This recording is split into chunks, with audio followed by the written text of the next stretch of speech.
He's getting the encoder ready. Whoop. Okay, very excited to be coming at everyone live for the first time from our new Crowdsource the Truth 2 channel here on YouTube. There have been some really interesting developments lately. Looks like we've still got 30. Well, all right. For some reason, Patreon thinks it's a different time than every other channel. We've got 30 seconds until our Patreon sponsors join us, and I want to thank them very much. It's interesting. There's been a lot of activity over the past few days. There have been some malicious strikes on the Crowdsource the Truth channel. And it seems to me there are people out there in the world who have nothing better to do but try to prevent Crowdsource the Truth from bringing important information. So let's see if Patreon is going to work. It says starting in a moment. I really hope it does. We've got a lot of dedicated patrons on patreon.com who have, yes, it looks like it is working, I hope. It says starting in a moment. What is going on with Crowdcast? Spent a lot of time on the phone with the Crowdcast people, and if it's not working on Patreon, I'm going to abandon Crowdcast. Let me stop talking about this. We've got two very important guests with us tonight. We've got Harmon Wilfred and we've got Carolyn Dare Wilfred. Everybody knows who they are. They are a couple that has had their lives turned upside down by the deep state. And it seems the more we bring their story forward, the more problems everyone is seeing. Bizarre emails to you guys, attacks on the Crowdsource the Truth channel. It's a really strange situation. So I want everyone to know that we are on YouTube. We're back on YouTube. We have a new channel called Crowdsource the Truth 2. And this is the very first broadcast we've done on Crowdsource the Truth 2. If you're not yet subscribed, please consider subscribing. We've had a great day. Oh, there's 6 more subscribers, and we could see that this video is coming in live. YouTube was having some problems earlier today, but they seem to have gotten those all straightened out. And everybody who's been watching the series and following the story of Harmon Wilfred, America's first refugee, knows that Harmon's wife, Carolyn, is the adopted daughter of the Dare Food Company family, the family that owns the Dare food giant there in Canada. And Carolyn, you've been telling us for the past few weeks about your shareholder oppression case that you've been struggling with there. Have there been any developments this week? The oppression case actually has been going on for 4 years, if you Oh could my believe gosh. that. I had to take it to an appeal court, um, just to get my brothers to listen. Hopefully, they are listening. And the appeal court has just said that they will get back to us with a decision as soon as they can, and they haven't gotten back to me yet. So, still in waiting mode, still in praying mode, still in waiting mode. And as soon as I know something, it'll be announced on Crowdsource the Truth on Mondays. So Yeah. I don't have anything for you yet. Believe me, I wish I did. Boy, it's so frustrating, and it's got to be difficult for you guys. Of course, this is money that you're counting on to help with the legal battle. People who haven't seen prior episodes of America's First Refugee may not realize that Harmon is a guy who was working for the CIA as a contractor. And when Harmon learned that he was helping to clear financial instruments that were, well, Harmon, why don't you tell us in your own words? Just give a quick recap for people who maybe haven't been with us before. Yeah, having been contracted by the CIA as an asset, which is generally speaking, you're not an employee. You're being paid on a performance basis. And in this particular instance, I was brought in to help them transact some commercial bank obligations, which we call notes. And this one in particular was these notes were from the Mitsubishi Bank of Japan, which we'll be talking about today a bit. But in doing so, what I found out was that what I was originally told was that these notes were going to be used and the money was going to be used for humanitarian projects in Guatemala and in Central America. That turned out to be, I suppose you could say, a half-truth, maybe even less than a half-truth, because some of the money definitely was sent to Guatemala, but the majority of it, in fact, my understanding is $10 billion or more, was put into a special account to create a banking source, a covert banking source for the CIA and for the Clintons, at which the Clintons got involved in the whole thing. Not necessarily at the beginning, although it's hard to tell. When you're dealing with the world of the CIA, the things that you're told, you can hardly ever know what the truth is and what the truth isn't. But at least at this point in time, I am now isolated because I blew the whistle on this whole thing to the U.S. Justice Department, to Mr. Michael Horowitz, by the way, which we'll be talking about today. Mr. Horowitz came back and said, "Look, we don't find there's anything here that has any value to investigate," which was unbelievably wow. Shocking, and to that's say what the we'll least. be talking about today, is the evidence that we've got, and we've been talking about it during the last interview, the evidence that I accumulated and gave to Michael Horowitz, and the fact that he could even say that is just crazy. So we'll be covering a bit of that today, and then we'll be going into the actual Mitsubishi deal itself and covering some of that information, which I think everyone will find interesting, because it's really about what goes on with the CIA and these kinds of operations, which I think everyone will find intriguing. I think it Indeed. needs to be made clear to those who are just joining us that Harmon is stateless in New Zealand. He doesn't have a passport. He cannot leave. And I'm Canadian. I left to visit my daughter over 2.5 years ago, and New Zealand refuses to allow me back in New Zealand, even on humanitarian basis, to visit my husband. So we have been separated for over 2.5 years, and we're a Skype couple, if you want to say that. We've been married for almost 20 years, and yeah, it's crazy. It's just crazy. Very difficult for people to imagine what you guys must go through being separated for so long.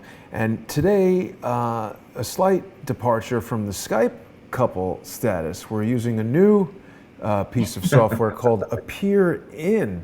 Now, I haven't spoken too much in a while about my affinity for the concept of Kaizen, which is appropriate for today, because we're going to be talking about the Mitsubishi Bank of Tokyo. And of course, Kaizen is the Japanese principle of the continual refinement of a process or a product in the pursuit of perfection. And although I don't speak Japanese, it is my understanding that this principle also presumes that man can never achieve perfection. It's a divine thing, but the pursuit of it is noble. So towards that end, we're going to be using Appear In. The audio is, I think, much better, and the picture seems better, so we'll try that and we'll see how it goes. I do need to apologize to our friends and our really important sponsors on Patreon. I am incredibly disappointed in Crowdcast, which is a new service that I was speaking to this morning, and it's going to get canceled. Crowdcast has absolutely failed for several days in a row, and I want to thank all the people who are sponsors on Patreon. I promise tomorrow I'll have a new streaming service in place that will be free of YouTube, and just forget about Crowdcast. They've got to get their act together. And enough about the technical aspects of today's show. People who are coming to the program for the first time and meeting the Wilfreds for the first time, I want you to know that you can follow Harmon on Twitter. You can find him there at Harmon Tweets. And of course, Harmon is keeping a running log of all the shows we're doing here on Crowdsource the Truth. And he's being followed by some of our favorite people. We can also recommend that people go to harmonwilfred.com. Harmon's got all kinds of information there. He's also got his Lumina Diem page, which contains more details about the case. and we're going to be going into some of that today. Harmon, why don't we dive right into your presentation? I know every week you're updating the PDF timeline, and I've got that PDF ready for us to look at whenever you're ready, sir. Well, in a continuation of last week's interview about Wilfred versus Michael Horowitz, Clinton's fixer, it would appear, and I'll give him the benefit of the doubt for the moment, that 20 years ago, Michael Horowitz was given all of my documented information about what was going on in the CIA when I blew the whistle, and the Clintons' involvement and the creation of this covert fund for the Clintons' CIA sort of cartel, if you want to call it that. Mass amounts of information. As I said before, a book about 4 inches thick with PDFs and everything from emails and letters and faxes and you name it. And when he came back to me in 1999, 2000, and actually to my attorney, who was a very high-level attorney in Toronto, and said, we find that this is not worthy of an investigation, everybody was shocked. So what we're doing today is we're going through, again, some of the information that was given to Michael Horowitz to give you an idea of what he said wasn't worthy, so to speak.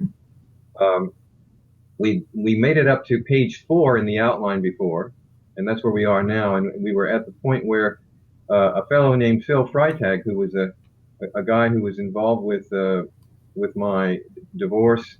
He was a mediator, helping me mediate a settlement with my then wife, now my ex-wife, who was charged, so they say, with extortion. See, I was in the middle of again, going back, I was in the middle of an extradition from Canada. I was picked up and put into no other way of putting it, an underground maximum security prison for family court issues, which was odd. And ultimately, I was brought into an extradition hearing with charges that related to family court. But the judges, on both sides of the border, really couldn't come up with anything that made any sense to extradite me unless they could prove that I had committed extortion. And I think we went through the definition of that before, Jason. Absolutely. But in the end, the only way that the Canadian judge could agree that there was extortion, because here I am in Canada and I've got the kids because I went down and took the kids from my ex-wife. She was abusing them. I had to do that as a father in order to keep them safe, which is, that's pretty ordinary, or at least pretty essential. And then I filed for divorce. I had a mediator go in. We were talking about custody and property and so on. In fact, we were even doing the 50-50 thing, if that were possible. Next thing I know, I get arrested in Canada by a couple of goons who came to my door with flak jackets and guns and the whole thing, saying that I'm this bad hombre, and they put me in this underground cell, this jail.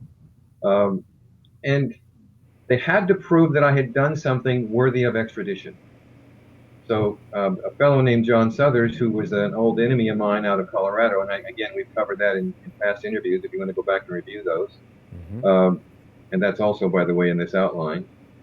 He decided that he was going to band up with the Clintons, making sure that I got extradited back into the U.S., and he was going to take care of the Clintons' problem, so to speak. He was the dirty cop, as I call him. But he couldn't come up, as Carolyn mentioned last round. The first time he tried, and my CIA handler was also watching things at the border and at the Washington level. He tried to get me across just with a simple family court issues, like I didn't show up for an ordered custody hearing. That didn't work. So they came up with the extortion charge, but they had to prove that I was in league with someone, because I was in Canada, she was in the U.S. How could you extort somebody when you're in another country, unless there's someone in league with you? So they named this Phil Freitag fellow, who was actually a past friend of the family, friendly guy. And when it was finally determined that they had to have a conspirator, then during the extradition hearing, the U.S. Justice Department and the prosecution came in all excited in the middle of the hearing and said, "We just arrested Phil Freitag for conspiracy to commit extortion." So the judge said, "Oh, well, if you've arrested the guy and he's actually part of the conspiracy, then I'm going to allow the extradition." And So the didn't ask for extradition, proof either. what's that? No, there was no Judge proof didn't asked ask for. for proof. So they Well, and put me back in that's where jail we and were over. last week, right, Harmon? Yeah, that's Yes. right. That's right. That's right. So they put me back in jail, put me back in custody, and we then started a appeal because we didn't believe it. But within a 24-hour period, Carolyn and the other people that were working with me on the outside contacted Phil Freitag and said, "What's going on?" And Phil Freitag said, "Well, nothing. I'm just waiting for you guys to determine what you want to do next." And he hadn't been arrested. He hadn't even been approached. So it was just a big lie to get me extradited. So that was really good grounds for an appeal. So we filed an appeal. I got out on bail. And if you can believe this, for family charges, a $600,000 bail that Carolyn's father had signed for. And of course, being a multimillionaire, first of all, getting him to sign for it was the real issue. Once he agreed to it, it was no issue in getting me out on bail. Once I My was out on mother made bail, him do it. yeah, yeah, that's true. Once I was out on bail, I started putting together all my documents and all the things that I had, and the U.S. knew that they were in trouble. Wasn't long after that, they called a meeting in Toronto. President Clinton's attorney, Gregory Craig, asking me to please stop.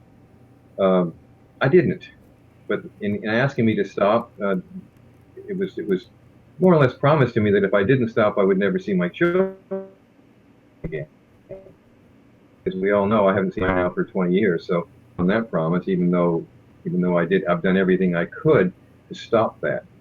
But if you look at the outline on page 4, you'll see the Freitag conspiracy, extortion charge, and arrest. There's actual evidence there, if you want to click on that, where Now, it Harmon, shows before that. you proceed too far, there's some questions coming up in the comments. There are some other Sure, you bet. YouTubers who have spoken about someone with the name Freitag in the past.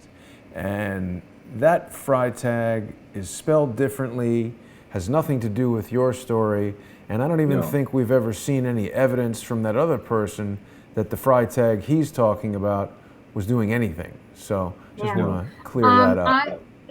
I just want to make this clear, and sorry to interrupt in the middle, but after every session that we have, I go through the live comments. I also go through the comments that are put on YouTube.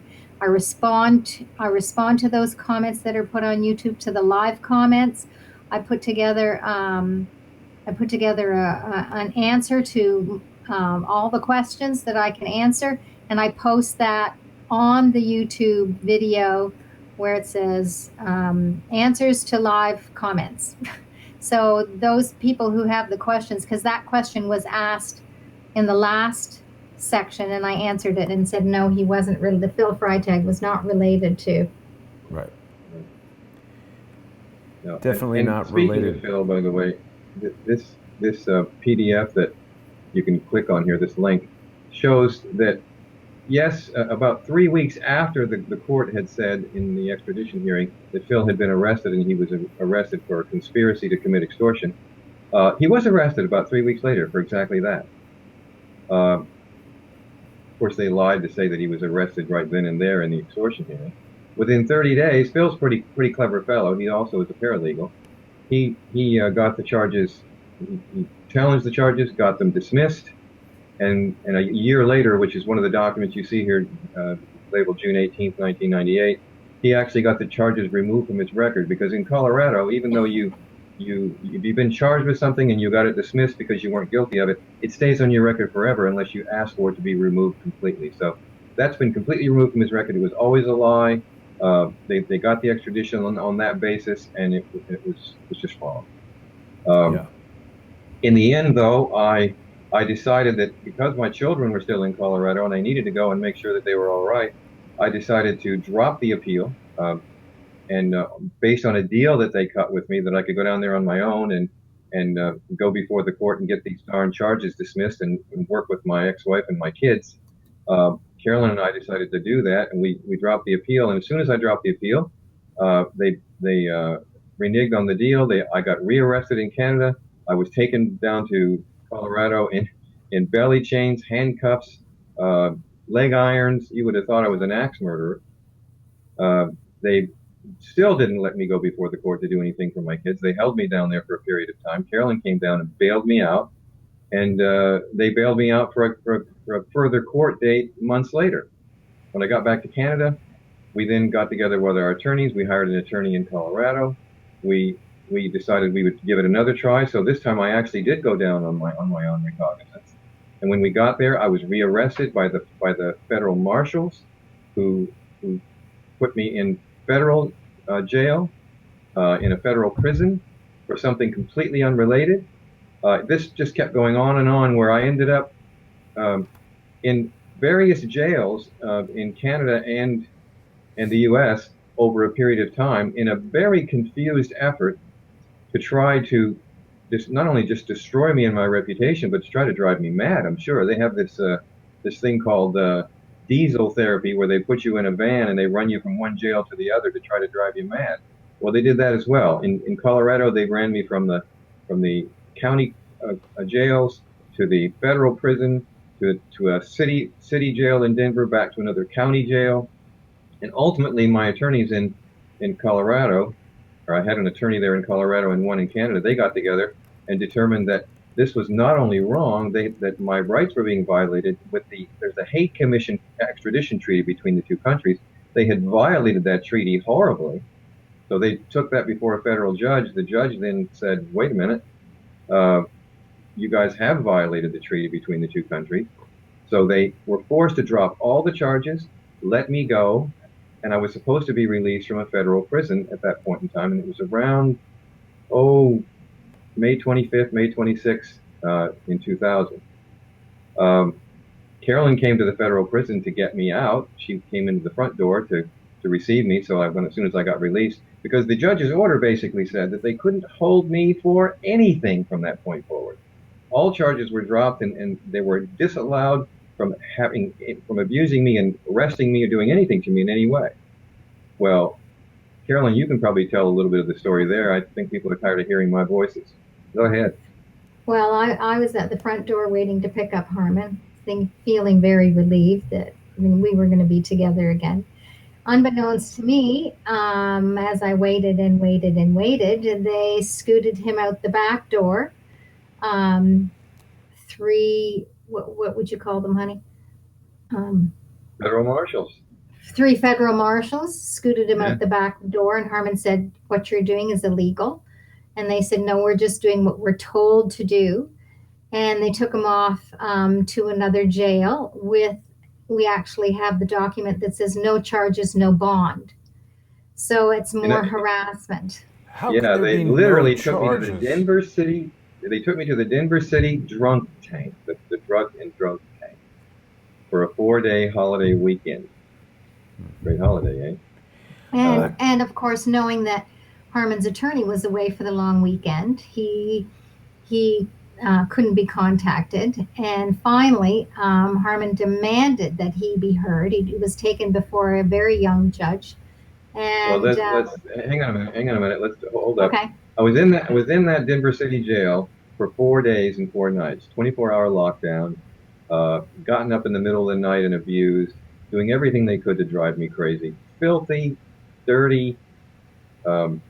They put me in a van on the following Tuesday, which was after the 4-day weekend, took me out to another county jail, out in the middle of nowhere, put me in a holding cell in the county jail, and just left me there. And hours later, no bed, no nothing, just a sort of a concrete bench, I got up and I'd had enough. I was exhausted. So I started screaming at the cell entrance, at the bars.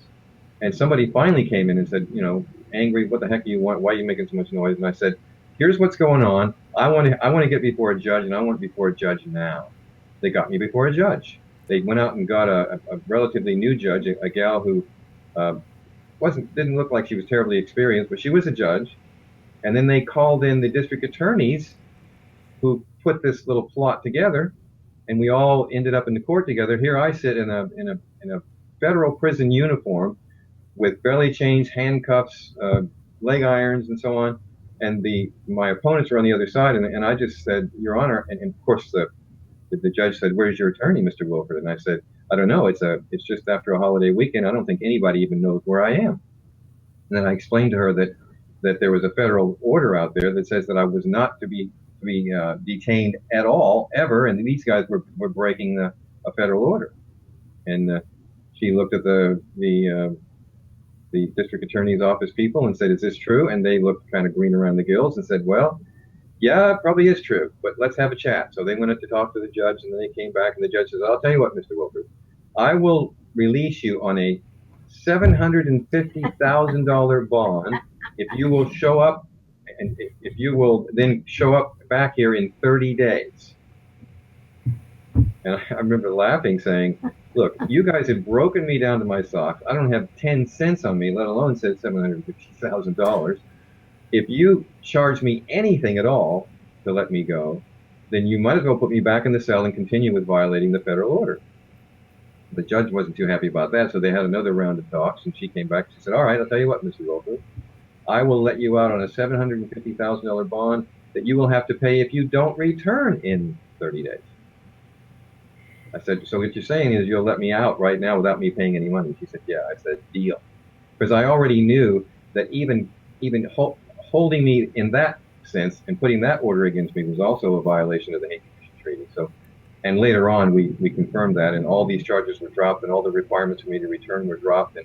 But in the meantime, I was unlocked and untied and put out in the front lobby in a prison uniform. They'd already sent my clothes back to Canada, so they had nothing for me to put on, and they expected me to walk outside and go down a country road where there's a big police station sitting right there with cops coming back and forth in a prison uniform with no ID, no money, nothing. All I would end up doing is getting put back into jail. So I sat and I thought about it, and then I remembered that I had a 1-800 number uh, that got into our phone system in Canada, so I could make a long distance call. I went to a payphone in the lobby, made that call, contacted the house that I knew where Carolyn was staying, about 65 miles south of there in Colorado Springs, and then you can pick up the story there, dear. Yeah. Well, all long weekend long after, he was whisked out the back door, and I had no idea where he was. I had no idea if he was dead, if he was alive, if he was being tortured, if he, what they were doing with him. So all weekend long, all I did was pray, pray, pray, pray, pray. I walked and walked and walked the streets. Fortunately, the weather was decent, and I prayed. So the final day, I was out praying, and I was about a block away from the house where I was staying. And I heard, you can say I'm crazy or not, but I heard God say to me, "Sing." And I thought, sing? What am I singing about? I don't know where my husband is. He could be dead. Why do you want me to sing? But I went, okay, God, I'll sing. So I started singing. And I rounded the corner just to go to the house that I was staying at, and the gal in the house came running out of the house with the phone in her hand, saying, "Harmon's on the phone. He's been freed from jail. You can go and pick him up." Wow. You must have been ecstatic. Oh, I was crying. I was beyond myself. But anyhow, yeah, I didn't. He was in a different jail, so I had no idea where to pick him up. So we had had hired a private investigator. So he eventually went and picked up Harmon. I then went and followed the girl in her car, in my rental car. We met at the pastor's house of the church that we were involved with down there. And then I picked up Harmon, and then we tried to find a hotel room, of which there was some sort of something going on where it took us 3 hours to find a hotel room. Finally, at about 1:00 in the morning, we found a hotel room. And I had found out the day that Harmon was released from jail that his father had passed away. And I couldn't tell him that night. He was so exhausted. He was so filthy. He just needed rest. So we went to the hotel room and we went to bed and fell asleep. And the next morning he said, "I need to call my dad because it's his birthday." And that's when I had to tell him that his father had passed away. So they kept him in jail illegally while his father was dying, and he could have actually gone back to Ohio to visit his dad before he passed, but that Virtually didn't no happen. bounds to the cruelty you've been shown, Harmon. It's really. And the interesting thing, Jason, is that I told them I had a letter from my attorney with me when I went down there because my attorney had a feeling that they might try to pull something that literally had the order in it about the Hague Commission treaty, and they weren't allowed to touch me for anything other than the original charges, which I was down there to get dismissed. And even though they knew that, and when they took me to the federal prison to put me in, I already knew that my father wasn't well, and I've been told that he was fading. I said to these guys, "You're not allowed to do this. There's a federal order right now. You can't do this to me. I've got to get home. Please, at least have a heart. I've got to go see my father because he's dying." They don't care. They didn't care at Yeah. all. Bearing in mind, you've not been charged with anything at this point. They No, just stuck you in no. jail. And this is the Right. United States, right? Yes. And, They and, just and they when just they play put me with in it. these jails, and Carolyn said it earlier, on my part of my evidence is now keep in mind, I'm going to go back for a second. Because Michael Horowitz, I'm telling you this, and at some point in time, I pray that you watch this. These people were arresting me and doing things to me, and I've even got the documentation on it. No charges, no bail, federal hold. For what? It's And it's then Michael stunning. Horowitz says, "Sorry, there's nothing here worth investigating." It really is stunning. I mean, we all know we're supposed to be considered innocent until proven guilty, and certainly not That doesn't happen. incarcerated before even charged. I mean, this is a violation of your civil rights, and we've been through it obviously many times. The UN civil rights case that you have, and it's a stunning story. Let's And turn Jason, now. Yes. Jason, $400,000 and 13 attorneys later, and Wow. Harmon never made it into a courtroom in the United States to help his children, to prove that he was innocent. They refused to let him into a courtroom. It's so So And don't most tell of far. me those, that most money. of those Don't tell me attorneys that. either. Yeah, Don't tell me go that ahead, Jason. money buys your freedom, because it didn't. It didn't. And finally, my father said, because I owed him that money, which I had to pay back. Um, and I did that when I got part of my inheritance. But my father finally said, which was a good thing. He was a smart man. He said, "No more money. I'm not putting any more money. The United States isn't going to be fair. Basically you're screwed." So that's one of the reasons, one of the many reasons why we had to leave Canada Wow. and I mean, North more or less, America. Carolyn's father said, "You go back down there again. It's not my problem." That's Because I right. wanted to go back again. I mean, I wanted to go. These are my children. I wanted to go back down there again and challenge them again. And he said, "No." He said, But "You do you that wouldn't again, and have I'm not going been to pay for you, anything." you wouldn't have been safe in Canada either. We've seen how the No. No, Five Eyes no. coalition has basically acted as a single unit, uh, exerting its influence over you, whether you're in the United States, Canada, or New Zealand, where you are right now, without citizenship, without a country. Let's turn now, Harmon, towards the Mitsubishi banknote, if we could. That's the information we're going to be covering primarily today, right? Yeah. Well, just quickly, and Yes. I'll be as quick as I can. Uh, the next thing in October 2000, we put in our request, me and my attorney in Canada, again, this big fat book of evidence to Michael Horowitz for a criminal investigation. January 7th, and again, if you want to read about that, you can click on that. It's under June 18th in the interview outline. Um, so after the extradition was granted, we did the request to Michael Horowitz. Horowitz delayed the confirmation of receipt of the request, and that's a letter from him. If you click on that, you'll see that he's apologizing. It was months later that he finally responded and said he was looking at the information. May 2001, there was a response from the U.S. Justice Department. Horowitz, for some reason, went away. I mean, he finally responded to us on March the 15th with a rejection letter. We then added more information to it because my attorney couldn't believe that he was rejected. So we added a second level of information. There was another response on May 2001 to the U.S. from the U.S. Justice Department. Again, investigation declined for the same reasons that Michael Horowitz gave. And then I Now, actually wait, sorry, contacted Harmon. people. I didn't see that Michael Horowitz letter. Which link is that? Oh, Horowitz delayed confirmation January? Yeah, that's right. If you click on that, you'll see that's signed by him. Now, for some reason, I don't have the March 15th rejection, but you'll see that that rejection is referenced in the May 2001 response from the USJD. Let's look at this for a Horowitz, for some second. reason, sure. Because I think it's very important. There's been a lot of talk about Michael Horowitz. Of course, he's the Department of Justice Inspector General right now, and everyone's been saying, you know, is he a white hat? Is he a swamp monster? This particular letter here is written in response to your attorney, Alan D. Gold, and it says, "Dear Mr. Gold, I apologize for not responding to your inquiries sooner. As you have been forwarding materials to me concerning Mr. Wilfred, I have sent them to the Criminal Division's Public Integrity section. The section will review the matter to determine whether it has investigative or prosecutive merit, and they will advise you of the decision. In the meantime, please be aware that due to the change of administration, I will soon cease to work for the Department of Justice.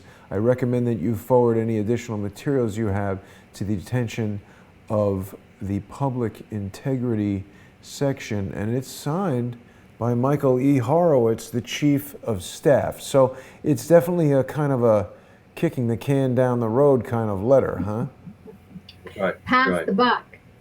And then Alan got a letter from him again, following that particular letter. He got a letter from him on March the 15th, rejecting the request for investigation. Now, I We don't sent more have that information here, in, do I? and then how's that? I don't have that March No, 15th. I don't have that one.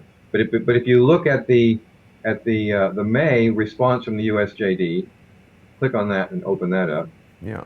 If you look at that, it talks about, in a letter dated March 15th, which was the Horowitz letter, we responded to your submissions on behalf of your client Harmon Wilfred that the information you and your client provided did not suggest that an investigation by the Justice Department was warranted.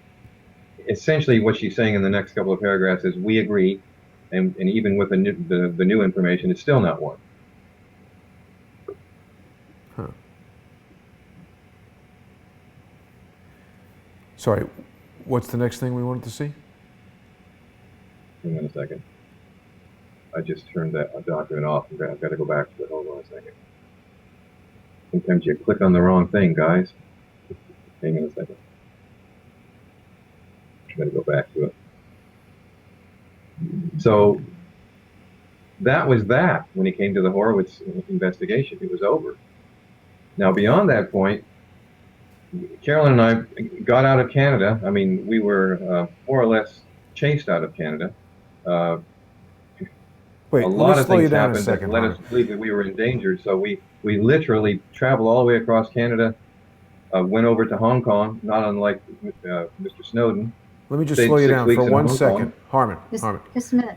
You were in the United States when you got this letter from Mr. Horowitz, right? No, in They're in Canada. Canada. Uh-huh. But he was dealing with the fact that you were incarcerated in the United States. He was dealing with everything. What I mean by that is that all the issues that occurred with the Clintons, which we're going to be covering here shortly with the Mitsubishi note and all this stuff that was going on there that was illegal and unlawful. We gave him a package that included everything that was involved in the Mitsubishi deal with the Clintons and all the illegalities there, as well as all this stuff that occurred around me that was unlawful and illegal and civil rights violations and so on when I was picked up as a result. Why didn't he just look at this and say, wait a minute, this guy's been thrown in prison and there's no charges, and investigate that? That's right. Why didn't he do that? Well, there was so many. I mean, that's just one issue. There were so many issues. Violation of the Hague Commission Treaty between the two countries. Yeah, there were so many issues between my personal issues of the way that I was mistreated and the fact that there was a lot of illegalities going on with the Mitsubishi deal. I mean, huge amounts of illegalities there.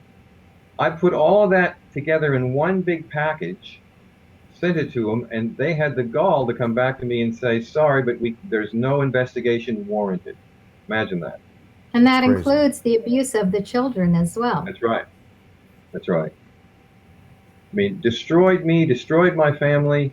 Uh, the abuse was off the charts, and they're telling me no investigation warranted. And that's when Alan Gold, who was one of the better attorneys in Toronto and in Canada at the time, just couldn't believe it. He said, "I'm sorry, there's nothing I can do. This is the decision of the U.S. Justice Department, but I just, you know, can't believe it." That's one of the most shocking situations anyone could imagine, that you would just be thrown in prison with no charges and told, sorry, nothing to do. And frankly, taking my children from me, putting them back into child abuse, because at the time, my wife, now my ex-wife, was abusing the children. We have affidavits around that, even from social services, that she was a recorded child abuser, but we couldn't even get anybody to respond on that. Once the U.S. wants something, and once the Clintons had control of it, and believe me, that was when Bill Clinton was president, they can get away with anything they want. And frankly, he proved that. He got away with everything during his presidency, everything. And ultimately became revered by the United States of America, which And is remains so. mind-boggling. It is mind-boggling. Hopefully that period is coming to a close soon, and hopefully the information that you're bringing forward here, Harmon, will help us achieve that goal. I do believe that certainly in part, one of the reasons that I and Crowdsource the Truth have been repeatedly attacked is because the information that you're bringing forward is so damning that if the public knew what happened to you, and if the public knew what the federal government is capable of if they want to, I mean, the response should be outrage. The fact of the matter is, whatever anyone thinks about me, or what I might say, or how I might act, or any of the ridiculous, unfounded rumors that people spread about me, the information that Crowdsource the Truth is bringing forward through this program, Harmon Wilfred, America's First Refugee, is so stunning that anyone who is attempting to suppress this program is for the illegal, unlawful detention, torture, and destruction of this man. And if it can happen to Harmon Wilfred, it could happen to you. You bet so. And there's so much more information that we have as well. Yeah. Again, now moving along, and I'm gonna move this along, just to prove to you, once we got out of Canada in 2001 and ended up in New Zealand, and of course then we saw the horror that we got in New Zealand on August the 11th, on September the 11th. Everybody knows what happened there.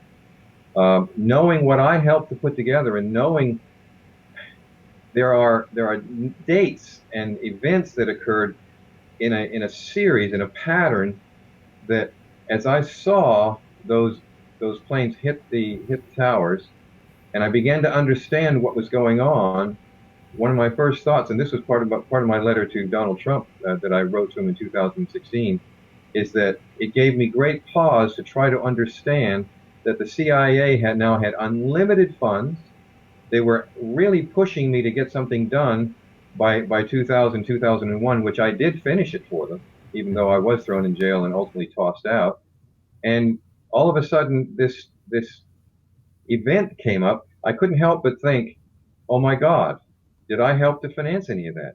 Was the CIA involved in any of that? And of course, we all know the conspiracy theories that have come out since then, but who can tell? By March 19th, 2007, being here in New Zealand, having renounced my U.S. citizenship to keep from being sent back to the U.S. and further abused in 2004, 2005, I finally got a hold of a paralegal person who was pretty well known in Colorado. I couldn't get any attorneys there, by the way, to do any work for me because they were all scared to death of John Suthers. But this gal was pretty gutsy. So she went into my criminal files because I kept hearing that there were still charges on my record. So she went into my criminal files, pulled it all out, did a complete analysis of it, and that's what you see here, is a paralegal affidavit evidence, where she basically came up with everything that was in that file was nonsense. She has copies of stuff from that file in this document, where she basically says there are no charges. if there were ever any charges, they're at the very least they've expired due to statute of limitation. But for the most part, they were bogus nonsense. And I've kept that affidavit over the years to show that I've done nothing wrong.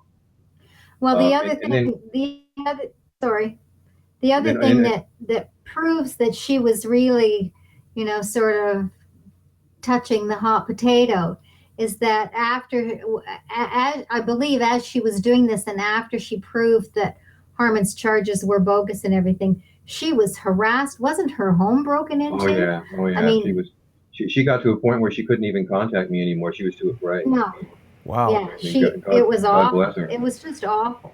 So This no is wonder nobody amazing. in Colorado would even touch us Well, I've got because, this gets better. This gets better. oh, Look at August 13th, 2007.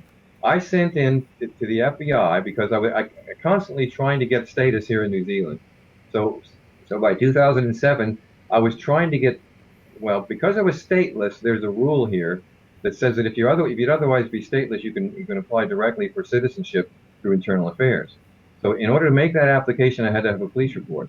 So I wrote to the FBI for a police report on August of 2007.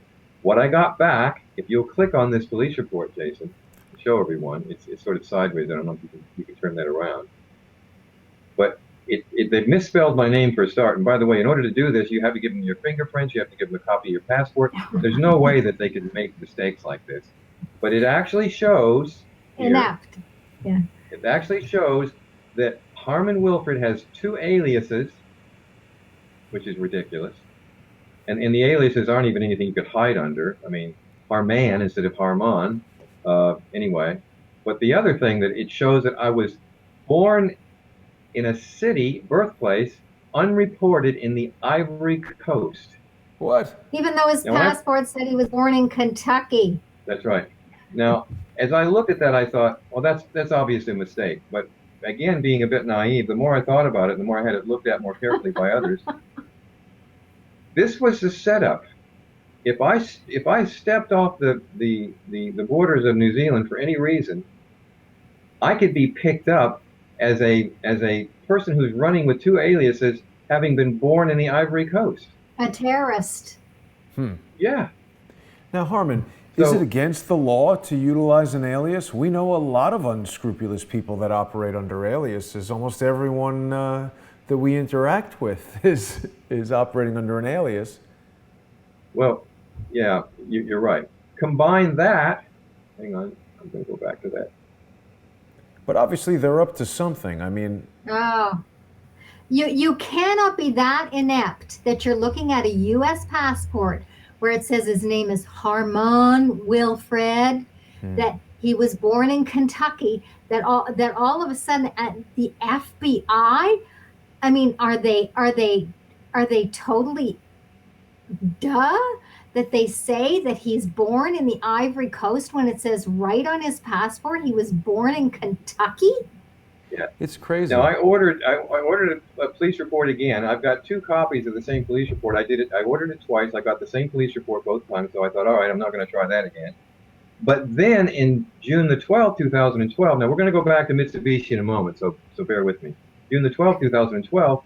I then considered the possibility that because I'm married to Carolyn, maybe I could, as a stateless person, have her sponsor me to Canada. Although I was very, very cautious about Canada because Canada was the one who turned me over to the U.S. and did all the abuse in the past. But I thought, well, let's just take a shot at this and let's see what the FBI will provide for me nowadays. So I got a police report from New Zealand, which was clean. I got a police report from Canada, believe it or not, which was clean. And when I asked for the police report from the FBI, this is what I got. Look at June 12, 2012. I believe we're Again, looking we'll go at through it this right just here. very quickly. This is U.S. Yeah. Department of Justice, Clarksburg, West Virginia, June 12th. Yeah. References made to our The receipt of your FBI does not application. honor requests for documents made by individuals who are currently fugitives from justice. What? Where does it Check say of the that? wanted person file of the National Crime Information Center disclosed an active warrant for your arrest, okay, for failure to appear that was issued on April 1st, 2011. I had not been out of New Zealand since 2004. I had not been given any notice. They knew exactly where I was because I was communicating back and forth with the U.S., especially for my kids' sake. They knew exactly where I was. Nobody told me there was a warrant issued in 2011. This was 2013. And by the way, when it was issued in April of 2011, that was about a month or so after New Zealand had issued a deportation order against me in 2011. Once Hillary Clinton met with the Prime Minister here, they issued a deportation order against me. Now imagine that. From 2005 all the way to 2011, I was in the middle of all these applications. Nobody was bothering me. And then all of a sudden, they come to my door, issue a deportation order against me, and tell me to leave. Wait a minute, a deportation order? I walk off the shores of New Zealand. By the way, I couldn't leave and I couldn't be deported, so I wasn't going to leave anyway. But they were trying to push me into leaving. Right into another warrant that was issued out of Colorado at the same time. See, didn't know about, and all of this happened after the PM met with Hillary Clinton. Right. Yeah. Now they what they did. What we could figure out is they refreshed the old warrants from years before, from 1998. Somehow or other, they must have refreshed it because that was the only thing I ever had for failure to appear. But my question was failure to appear where, for what? For a family court appearance. So Harmon, let's talk about this for a minute, because what we're starting to see here is the playbook. Obviously, the pressure that's been put on you has been intense, but we see how these unscrupulous deep state scumbags operate. They want to do what my friend Mr. Hudson would call get you jammed up, where they can kind of like get these false documents in there, make some kind of false accusation. They understand how the system works and how, you know, maybe it's very easy to put in a warrant for something or make a typo that results in somebody giving them the answer that you're using an alias, and they're trying to jam you up. They're trying to fill a, they're trying to create a bunch of fake evidence so that they can then use that fake evidence to blame you for something and put you into jeopardy. Ironically, we know of some unscrupulous liars who are doing that to me. Yes. Now click on the July 4th letter that my attorney wrote them a letter, and he's essentially saying what you're saying right now. But let's just have a quick look at that letter. Right. This is from Brian Palliser, an attorney here he, by the way, he's a U.S. citizen who's living here in New Zealand, who is representing me. He wrote back and he said, I'll just go down the letter a little ways. The writer has a long relationship with the USA, blah, blah, blah. The letter from your office simply reinforces the writer's concern insofar as Mr. Wilfred's concerned. All Mr. Wilfred has sought to do was request a search and details of the FBI criminal justice system. Okay, move on to the next paragraph. You will be aware that Mr. Wilfred has been out of the jurisdiction since 2004. 11 years. It is beyond our comprehension, listen to this, beyond our comprehension that a warrant could be issued according to your letter so many years after Mr. Wilfred had left the jurisdiction and when this fact was well known to all officials in the sheriff's office and to your department. Something is not right. Yeah. We cannot conceive of any possible legal basis for the application for an issue of such a warrant unless there has been a gross misfeasance in public office committed by those involved. The report has been obtained from a paralegal and that's the paralegal I was telling you about, made inquiries for Mr. Wilfred, and we attached that report for your reference. If it is inaccurate in any way, then please advise accordingly with specifics.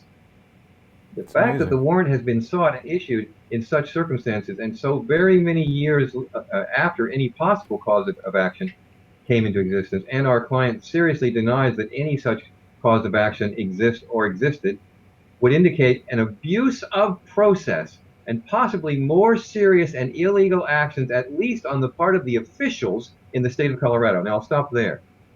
John Suthers got his name all over it. Yeah. He's the top cop there. He's the dirty cop. He's doing everything he can to get me back in his jail. Now, this John Suthers, he's still around. It's important that we talk about this. This individual is now the mayor of Colorado Springs. And John Suthers, I hope you're watching this program. You, sir, are corrupt.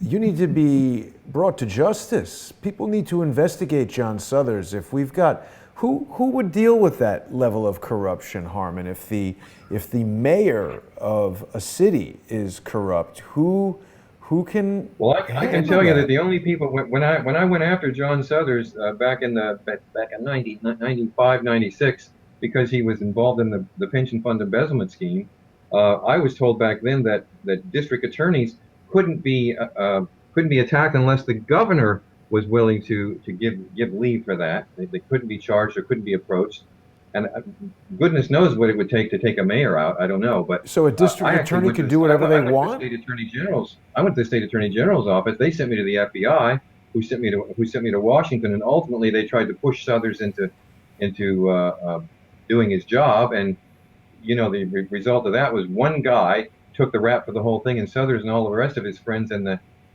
politics of Colorado got away with it, Millions, literally. Yeah, I millions. mean, they ended up recovering $300,000 out of what I had calculated was over $3 million in funds that were embezzled. So again, caught him but didn't catch him. He got away with it. He ultimately became the federal attorney for the state of Colorado, the state attorney general. Now he's the mayor of Colorado Springs in sort of a semi-retired position. But the latest on that, I think you'll see as a link in this letter, is that now he's on one of the top 10 in a list for heading up the FBI if that becomes available again. I mean, the FBI in Washington. So, That and would be a disaster. he's had his eye on the presidency as well over the years. This man is a straight criminal. Well, again, I'm going to get to the Mitsubishi thing now. I don't know how much time we've got left, but the FBI reply to my attorney was more or less not our problem. I mean, if you take a look at it, it says this in several paragraphs. Not our problem. Go piss off. If you want to deal with it, go back to the county where we say the charges are and deal with it there. And of course, then you're going right back to the fox who's guarding the hen house, and they're going to do nothing. Now, in Well, January the 2nd, 2013, I actually had my attorney write to El Paso County Sheriff to try to figure out what warrants were on file. If you look at that one, they try to say that the warrants that were on file way back in 1998 are still on file. Well, again, statutes of limitations, all the other stuff that was in that paralegal thing. But here's a shocker. Can you see me right now? Because I'm looking at the document. Can you see me?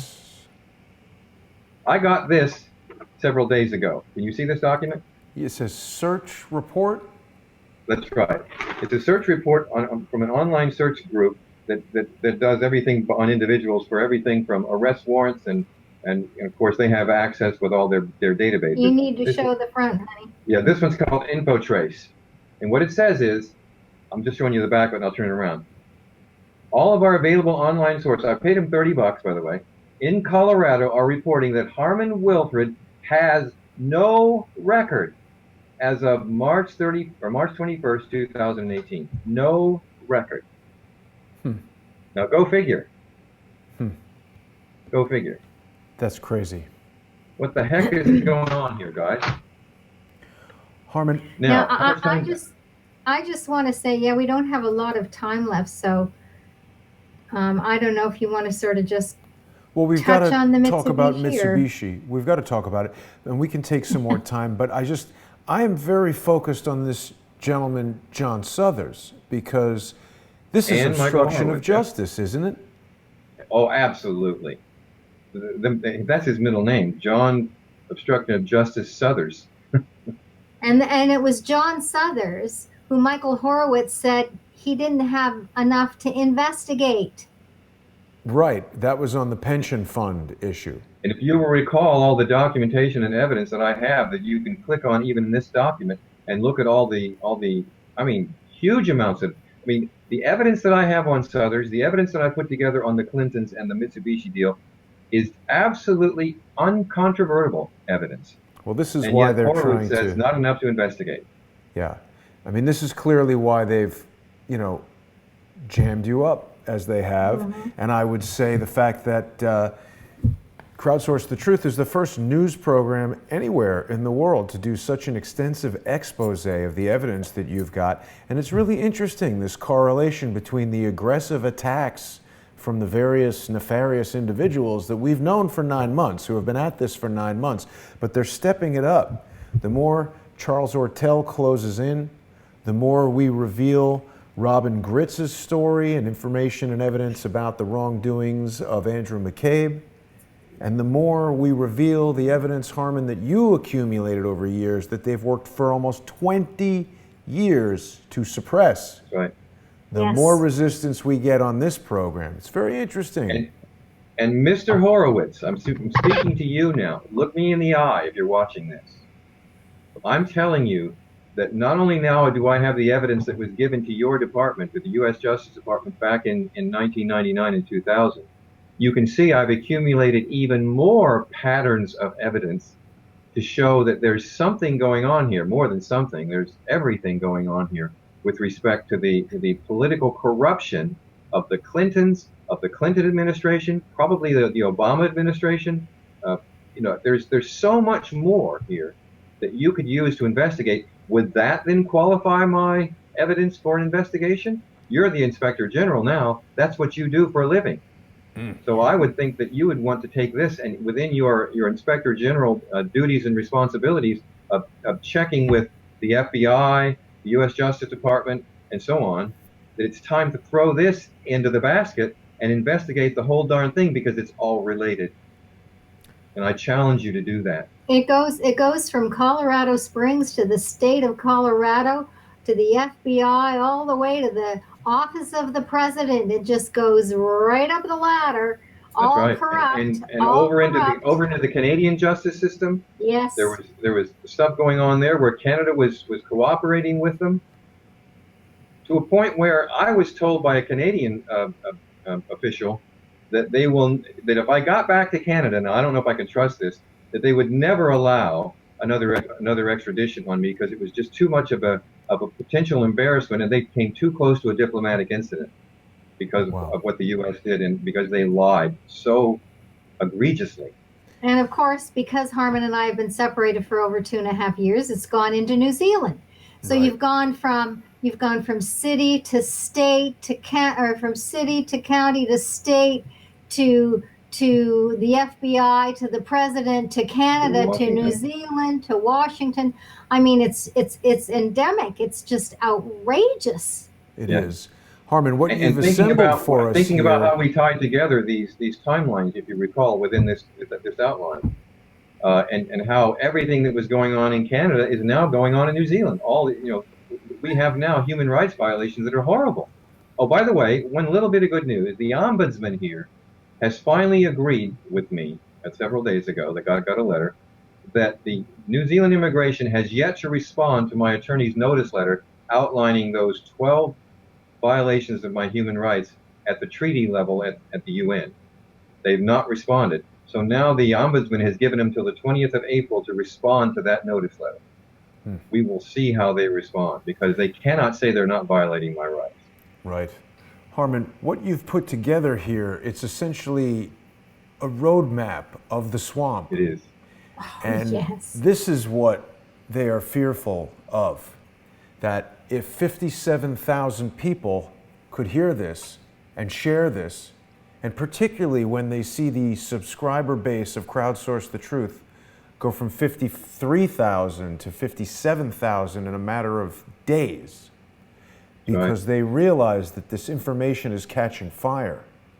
That's what we see happening here. This is a suppression of your story. This is a suppression of this channel. Your rights have been trampled for 20 years. Everyone needs to be outraged. I've lost my children. By this I've story. lost my wife. Yeah, you're right. People should tweet this at President Trump. People should tweet this at John Suthers. John Suthers, how do you sleep at night? You evil man. No conscience, no conscience. And Gregory Craig? Gregory Craig. By all means. These are Craig is in this conspirators even in the deeper than destruction that. of I a mean, man's I life. talked to you a little bit, Jason, about some of the things that we'll be talking about in the future. Some of the incredible stuff that was going on during the Mitsubishi deal. The Mitsubishi and Craig deal, yes. stuck his nose right in the middle of that as well. Let's get to the Mitsubishi facts, Harmon, Yep, because that's I what we agree, want to I talk agree. about. We've got Mitsubishi Zero airplanes in the graphic for today, so we definitely want to make sure we cover that. And this is really what it all comes down to. These financial instruments that you were overseeing, this is what they don't want you talking about. And why is That's right. that? Well, covert, I suppose, is the word that comes to mind. They do not want, they meaning, and we always want to know who they is, they meaning the Clintons, they meaning the deep state, uh, The shadow government, the the shadow CIA. government. Yeah, that's right. The CIA for sure. And as far as I can tell, the CIA pretty much oversees this stuff. They're at least the enforcement arm, if not the governing arm themselves, along with the Clintons. I mean, these bank instruments that were brought to me originally, and I was told that they were going to be used for humanitarian purposes, were released in the late 60s. They came, my understanding, and by the way, there are affidavits, you're about to see some affidavits in here from some of the guys that were on my team. They're not openly admitting, by the way, that they are CIA agents because they can't. That's against their own rules. In some cases, this is not their real name, and I understood when I started working with these guys that they may be working under other names. By the way, speaking of aliases. Right. But this particular guy, when this note was revealed to the Securities and Exchange Commission, he had to respond to a suit that was filed by the Securities and Exchange Commission to try to say that this stuff was fraudulent. And when he responded with a letter and an affidavit that really covered a lot of the information that I've shared here, that really gives you an idea of what goes on the inside of these things. But let me do this. I'm gonna, if you're looking at Section 7, have you clicked on that link and gone to Section 7 of my website? Mitsubishi Okay. Bank of Tokyo. That's right. And Harmon, Now, before if we you look start, down I just want people to know that when they come to harmonwilfred.com, you've got this really detailed index with all the different sections here that people can examine this material for themselves. And you've done an incredible job of putting this website together. It's just so filled with information. It's amazing. It saved our lives. Yeah, I believe that when I put this website up and I took out all my documents and I had them all PDF scanned and put them on this site back in 2004, 2005, that's what kept me alive, quite frankly. And as I said, when Hillary Clinton announced her run for the presidency, Harmon's website was hacked 3 times and we almost lost everything. But yeah, we it's now very, very safe. The website is very That's right. safe. Yes. See, that's interesting because we've been seeing a lot of action from hackers. Hillary Clinton and Barack Obama from 2008 until the present seem to be very aware that cyber warfare is all the rage these days. She's got her servers in the bathroom. Yeah, also Harmon's evidence is very safe in various places. So That's right. That's right. And even on portable drives, portable hard drives. So I'm good there. I'm still here. That's good news. I'm not going to brag about that. One knows that pride comes before a fall. I don't want to be prideful about any of this stuff. I will say this much. Let's talk about the Mitsubishi Bank of Japan for a moment. Back then it was called the Mitsubishi Bank Limited. That was the name on the actual,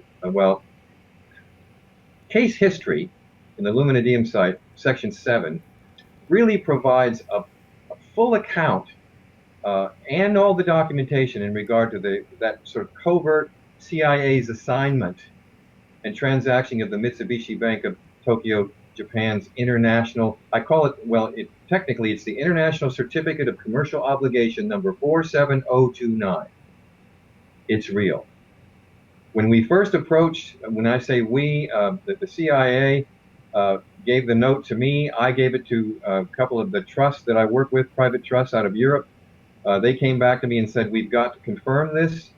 We confirmed it through the International Bank of Settlement in Switzerland. We had to contact the Central Bank of Japan. The Central Bank of Japan denied it, said it was fraud. We said, no, you really can't say that. We've already done our homework. It's already been confirmed by the International Bank of Settlement. Oh, well, oh, crap, okay. Well, in the end, after several calls back and forth, they decided, all right, we'll let you, we'll confirm this for you. You're not allowed to go out and cash it openly. You can work with the note in terms of the value. We'll confirm the value of it. You can lodge it in a bank and deal with loans and whatever else you want to with it. But you have to do it covertly. If it ever comes out in the public, then we will again declare it fraud. So the That's so CIA agreed weird. to that. How's Well, that? I mean, I can certainly understand the CIA agreeing to do covert stuff. We know they've done that all the time. Iran-Contra, you know, Fast and Furious, all this stuff they do covert. For a bank to be doing covert stuff, I mean, the bank, where does the bank end and the CIA begin, is the question. Well, when the Mitsubishi Bank agreed to do this, it was really an agreement not with the CIA, it was an agreement with the trust. And In ultimately became Liechtenstein. two trusts because the magnitude of this first deal was $6 billion. And as I've often said, there was 34 of them altogether, 34 or 35, I think it was 34. And so this was the first of them, and this was the smallest of them. The CIA had already gotten 11 of these signed over to them in Central America by Central American countries and officials. They weren't able to do anything more with them. Apparently, they were issued back in the 60s for infrastructure and things like that. And it's so corrupt back then that the heads of these nations literally took them to their Swiss bank accounts, which they could get away with back then, and blew all the money here and there as much as they could. But they couldn't touch the principal. All they could do was cash the interest coupons. And of course, there was plenty of interest coupons over the years, and there was very few of them cashed. And so here they sat. They weren't supposed to be dealt with anymore. And the CIA had told me that ordinarily these were strictly dealt with between governments, from government to government. And could I find a way to privately transact these? That was my job. So I took them to these private trusts. They looked at them and went, "Oh my God, where'd you get this? These are real. Yes, we can privately do these as long as we can get the banks that issued them, in this case, Mitsubishi Bank of Japan, to confirm them." So Mitsubishi Bank of Japan, this is me now versus you. And that's where we're going with this right now. And You that's still a agreed. running bank. Yep, you bet. You agreed to confirm this note, however embarrassing it may have been to you back then, whatever reason why those notes were issued to cover what you may have done, what the Japanese government may have done back in World War II. I don't care what the reason was, you confirmed it. Now, I didn't have any problem with that back then because I thought it was going for a humanitarian project out of Guatemala. I said, good for you. What I didn't understand, and what I believe they understood from the very beginning, was this was going towards covert operations for the CIA, and now to what I believe to be even funding the shadow government. Because you can't take this kind of money, hundreds of billions of dollars, and just go and spend it anywhere. And if you had to get hundreds of billions of dollars to do covert operations and to run a shadow government, you couldn't do that without showing it somewhere in the budget. This is money that's completely unaccountable to anybody. Well, isn't part of this with the way it was laundered through the Clinton Foundation as well? Well, that's a little bit conjecture on my part, but what I finally, again, this is the pattern of evidence that you have to look at. When this deal was done in 1999, and I literally finished it before they finally put me in jail and got rid of me. I suspect they never intended on paying me in the first place, but I was told by a guy out of Langley that he knew that I was Christian at the time, and he knew that I was praying about things. He said, I don't believe in God, but God must be on your side because we've been trying to do this for decades with these kinds of instruments, and you're the first one who's been able to do it. They finally got it to the Federal Reserve. The Federal Reserve released it, and the first monies came out of it. The $6 billion, by the way, was traded for $15 billion in Treasury bills. Now, here's what I want you to do. Go with me this. I'm gonna But tell a bit of a wait. story. Let's stay on that for 1 second because you've just said something critical. Even though you, as an asset, represented someone with a skill that they could not find anybody else to do, as soon as you did what they needed you to do, you were a piece of trash to them. Well, and it may have been because when I was so concerned about my kids right in the middle of this that I dropped everything I was doing, and they were so upset with me because obviously, what comes first? Your family, right? I flew down to Colorado. I got my kids. I filed for divorce, and when I came back, John Suthers got involved. He wanted to make as much out of that as he could. He went to the U.S. Justice Department to have me extradited. Unfortunately, my ex-wife, or my wife at the time, had some of my documents, so she revealed that to Suthers. Suthers then went and revealed to the U.S. Justice Department what he knew about what I was up to. No one was supposed to know that, especially not people in the U.S. Justice Department. But you never know who's Especially the not good, Bill Clinton. yeah, So who's the does good that guys and the mean bad that guys. Suthers is involved with the CIA? Let me touch on that in a moment. I'm sort of gone through this in my mind this morning, and what I want to do is I want to bring everybody into this right now. Everybody who's watching right now, I want you to imagine yourself being launched. Go with me now. Let's go back there. You're with me. You're in a virtual reality with me now. Imagine yourself being launched into the middle of a multi-billion-dollar covert deal. I was in it, run by the U.S. CIA, with the opportunity to personally inspect much of the documentation, which I did, including emails and faxes between the agents and the key participants. Well, here's your chance. As you begin the review of this information, keep in mind that when the deal was exposed, the CIA denied any knowledge of or participation in the deal. And when I say it was exposed, when it was brought out of my briefcase, and I was then thrown into jail in Canada, and they took me into a Canadian courtroom, and even the Canadian court then knew that something was up, because they also got my documents from me when they arrested me in Canada. They knew I was involved in a multi-billion-dollar deal. So when the deal was exposed, now keep in mind, if you remember, the commitment from the Mitsubishi Bank was, if it gets exposed, we're going to declare it fraud, right? Mm-hmm. The CIA denied any knowledge of or participation in the deal in writing to the Canadian court system, and the Mitsubishi Bank publicly declared the note fraudulent. Okay? So there's where we are, at least for the So on moment. one hand, in the Canadian court, they said, "Oh my God, this note is real. You know, you must have a ton of money, so we're putting $600,000 bail on you." And then on the other hand, they're going, "Oh well, no, it's fraud, so you must be a criminal." That's right. And by the way, at one point in the hearings in the Canadian court, when we were having hearings about whether or not they were going to extradite me, the guys that came up from the U.S. prosecutor, as well as the Canadian prosecutors, they put their people on it, and they actually went to Florida to the head of one of the trusts, did some of their own investigating. They went back into the courtroom, and they actually said, and I quote, "It is real."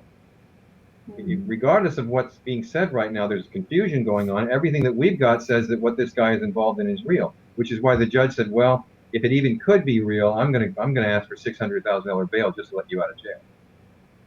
But it's not even your money. It's money that you're working Oh with. no, I didn't have. I mean, I was You at didn't that point in time. All of my accounts have been frozen. I had nothing. Wow. When the U.S. Securities and Exchange Commission sued the principals of the deal, because the principals of the deal also were named in the documents I had, to stop them from continuing to work with what was now declared a fraudulent note. Okay, they severely, now I'm going to tongue in cheek, severely punished the key players as wealthy heads of the international trust. And by the way, keep in mind, like Sergio Emmanuel Arceniegas, aka Samuel Emmanuel Abijah Chiano. Now, that may not sound like a Rothschild name to you, but he was directly inside the Rothschild family. Wow. He was one of the trusts that was involved. And obviously it sounds like a Jewish name. And Bay State Trust, Marilyn Perry, who was the trustee of that trust out of Liechtenstein, with a painful slap on the hand, as long as they handed over the note. Now, what I'm going to say is, imagine that. All they had to do was hand over the note, and they got a slap on the hand. So what? But this is a bearer bond, right? So handing over the note is giving them $6 billion. That's right. That's right. Well, let me keep going. Sergio Emmanuel Arceniegas, as a principal of a mega-billion-dollar European trust, was fined. Imagine, this guy's a mega-billion, and he's just been caught with a fraudulent $6 billion transaction. Right. He gets fined $75,000 for participating in this multi-billion-dollar scam. Imagine that. It's crazy. Compared to Harmon's $600,000 bail, he gets fined $75,000. So he walks. He walks, okay? That's called family influence. In the end, after much investigation, the SEC officially reported that the note was lost. What? Imagine that. Now go How do with you me, lose a because $6 billion bearer bond? Yeah, the note was lost. Keep and it all in your this was front reported pocket. to me, all this was reported to my attorney, okay? How is it Okay. lost? What actually happened to it? They didn't say. Let me carry on.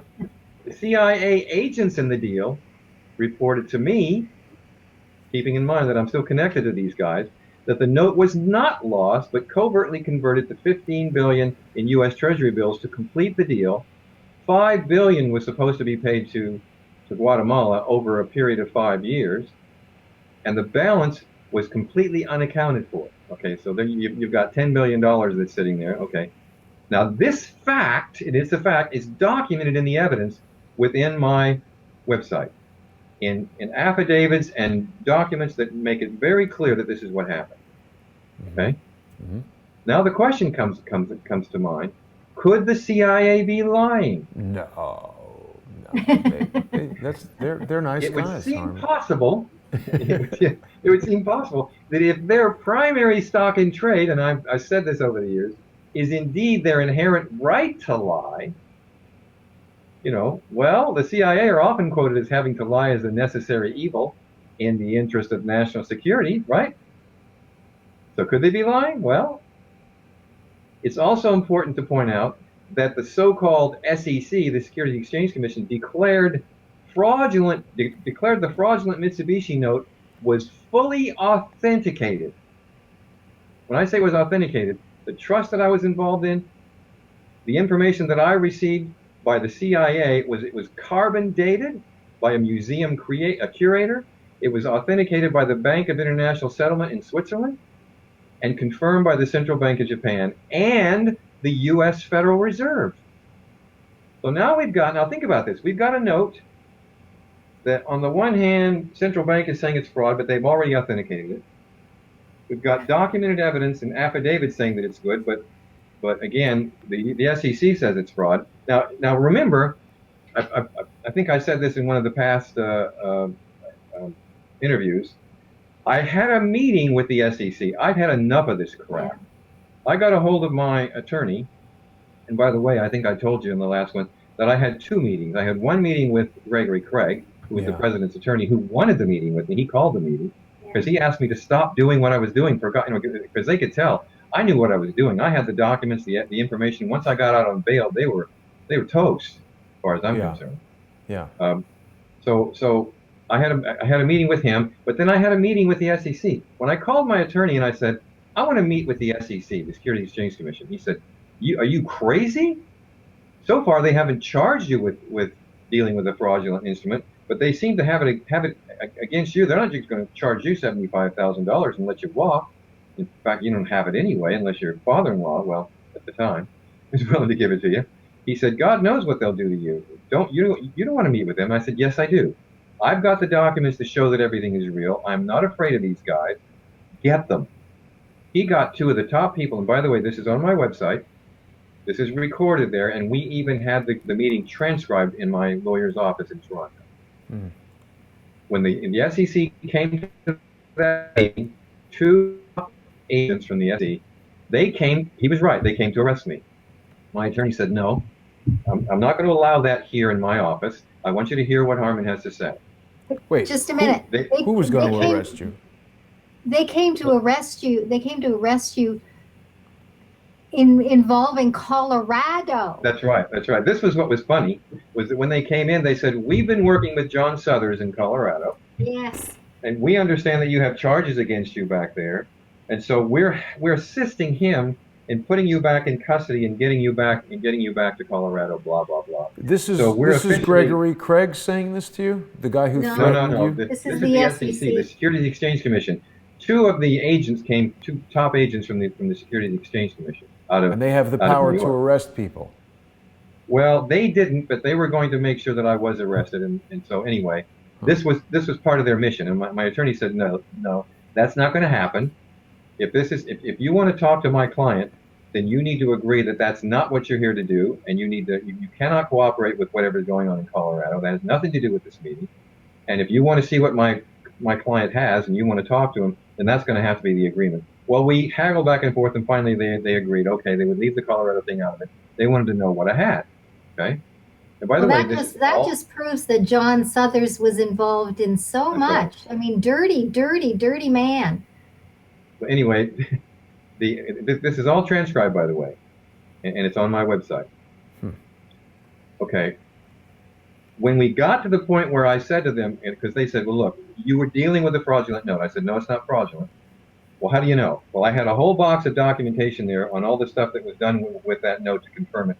I started pulling out my documents, and I handed them a couple of them. They looked at them, they handed it back to me. I put it back in my box. They said, hang on a minute.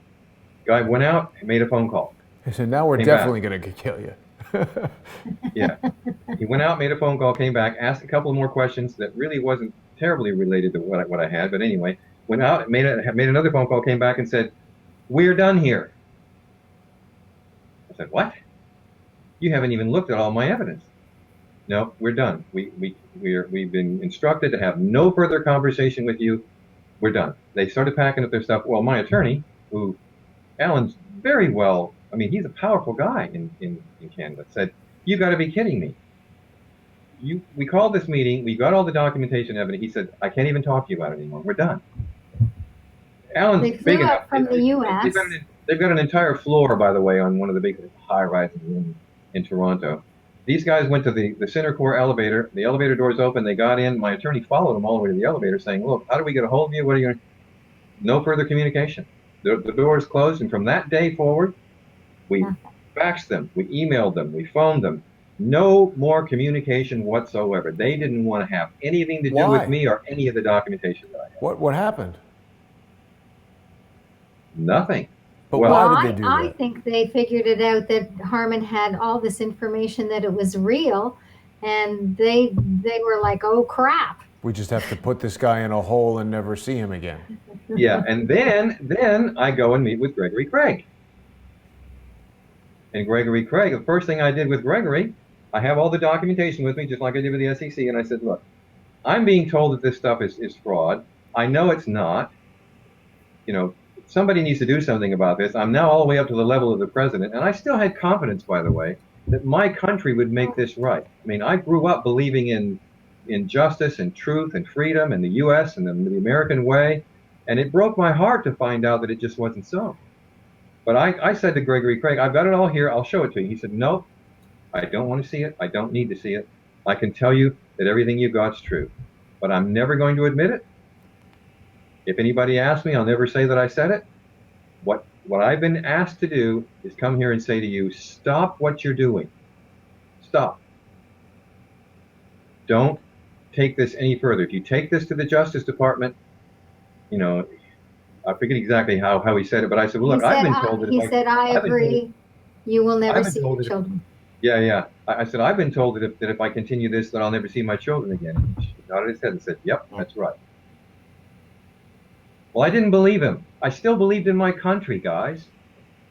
So I did package it up through Alan Gold, and I did send it to the U.S. Justice Department.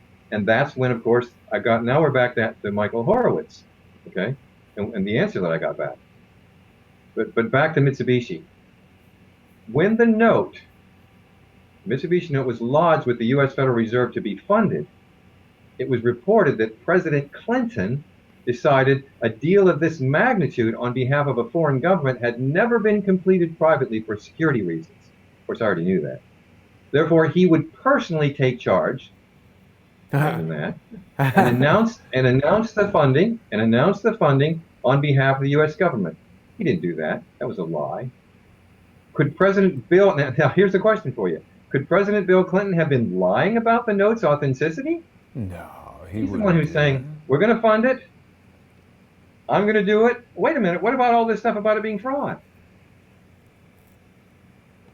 Well, I have to say that after we met with Bill Clinton's attorney, Gregory Craig, in a hotel in Toronto, and he was the one who called Alan Gold and asked for the meeting.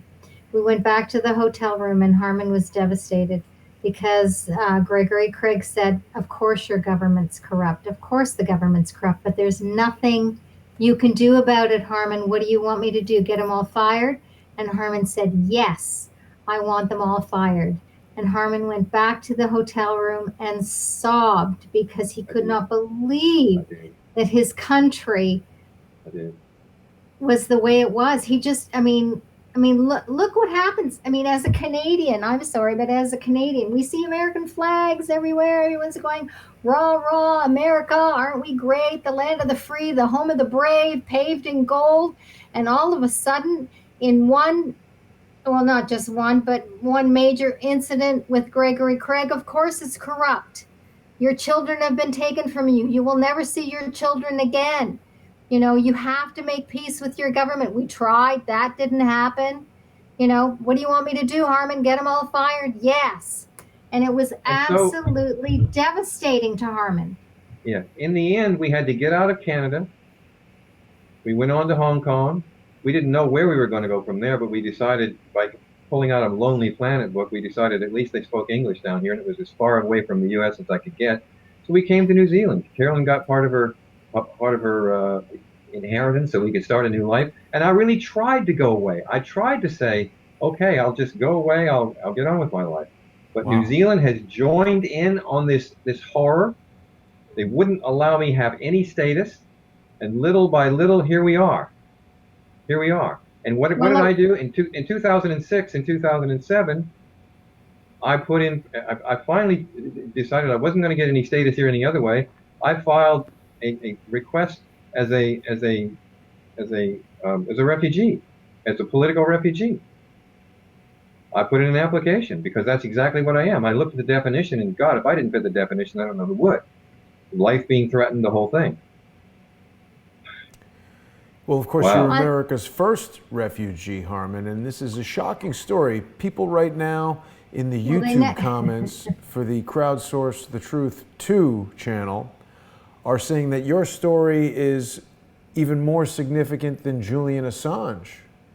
You're revealing the financial underpinnings of the deep state and Yes. the aggressive nature in which they will pursue you if you threaten to expose. And of course, Now, people who are watching Crowdsource the Truth and following what's happening since you and Carolyn started speaking with us recognize that a similar, obviously much less aggressive, but a similar type of suppression is going on. They don't want this story coming out. They don't want this story being on the internet in videos that thousands and hundreds of thousands of people can access. We need people to share these videos, to tweet them. We've seen attacks going on in the videos in the form of thousands of thumbs down. How is that happening? No, none of the other videos have thousands of thumbs down. Nothing you're saying is worthy of thumbs down unless you're trying to protect the criminals. exactly. And I would say, and I think we should probably wrap it up at least at this point. I've got more information, but I would say to Michael Horowitz, what about now, Mr. Horowitz? You said it wasn't worthy of an investigation before. What about now? I've got far more than I've already presented on these videos so far. That's just the tip of the iceberg. And I would say to the Mitsubishi Bank of Japan, shame on you for involving yourself in such a thing. What you were trying to do was save face. You're about to lose more face than you could imagine. I mean, I would say if you're a credible financial institution, then fess up. Pull out this stuff. Fess up with your involvement in this thing. Let's get it over with. Let's put all the truth on the table. Let's put this shadow government to bed at this point in time. Let's stop this funding. I mean, I was told back then that these instruments were so big, the first one being $6 billion, that the best they could do was they could transact one of them per year in the system that I put together. Okay, one of them a year. Well, if they could do one a year, it's been 20 years, that would have been 20 of them. They only had 14 of them signed over at the time. There was a total of 34. Whether they got more or not, I don't know. But you can bet they've done plenty of them so far. Stop this, Mitsubishi Bank of Japan. Stop the funding. Harry Carry knives heating up somewhere in Tokyo. Cut off this funding to the shadow government. Cut off this funding to the CIA and the Clintons. Stop this. Make them answer for what they've done. Make them accountable for what they've done.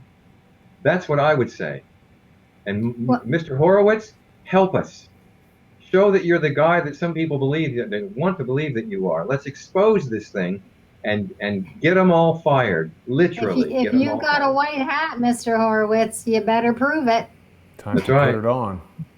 That's right. Yeah, and I want to say, with Harmon applying for refugee status in New Zealand, of course they didn't give it to him. Of That's right. course, because you couldn't possibly have a U.S. citizen or a former U.S. citizen being a refugee. That's just unconscionable. So, yeah, but he renounced his U.S. citizenship for his own safety. He applied for refugee status. He didn't get it, and now he's exiled in New Zealand and separated from me. So it'll all They're work taking out my in the end. children. We just need to keep going. We will win this. If we can get enough people behind us, the truth will prevail. We will win this. Mm. As we pick this up in the next interview, I'll pick it up right where I left it off, and Carolyn just brought it up. I want to tell you about my refugee application, my political refugee application. It will blow your mind. The people that interviewed me, the research that they did to confirm that everything that I said was true independently, and yet a judge here in New Zealand came right out and said, I will Yeah. not be the first judge in the world to declare a U.S. refugee. Wow. So here I sit, Stunning without my testimony, wife, without Harmon. my children, isolated, and 2 years and 7 months later, we're still waiting for someone to stand up for what's right and tell the truth. And we thank God for you, Jason. Yeah, thank God for you. Thank And you I really both. believe that much of this that's happening to you right now that has intensified probably has to do with me. So I apologize for that. Don't I really apologize, Harmon. This is what I'm here to do. We're not going to allow the world to be run by criminals. And if they need to do whatever it is that they feel they need to do, people will know. And maybe I can't stop it, and maybe you can't stop it, but there were 57,000 people watching this channel last week, and somebody tried to stop that. Well, God is bigger than all of them, and God can stop it. So I'm depending on Right. God. Well, and God uses people. I mean, let's face it, That's God's right. hands and arms and legs and words and everything are through us. So Well, you know, many people have been telling me, and perhaps I didn't fully appreciate this, but many people are telling me that this is a spiritual war. Absolutely. And And we'll talk about that a little bit in the next one as well. Not the airy fairy stuff. We're talking about real stuff. You bet. Because our journey that we've had for the past 20 years has been filled with spiritual stuff, good and bad.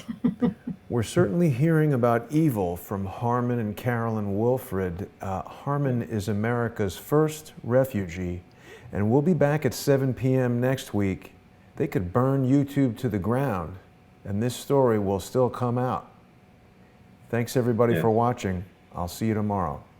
Thank you. And by the way, review the stuff that you've got in section 7 to prepare for next week, because if you read the rest of the narrative and you look at some of the documents there, you can be a lot more prepared, and we'll talk about those. And by all means, come with questions. We love questions.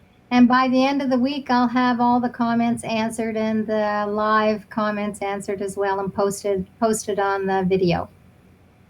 Good night, everyone. Thanks very much. Good night.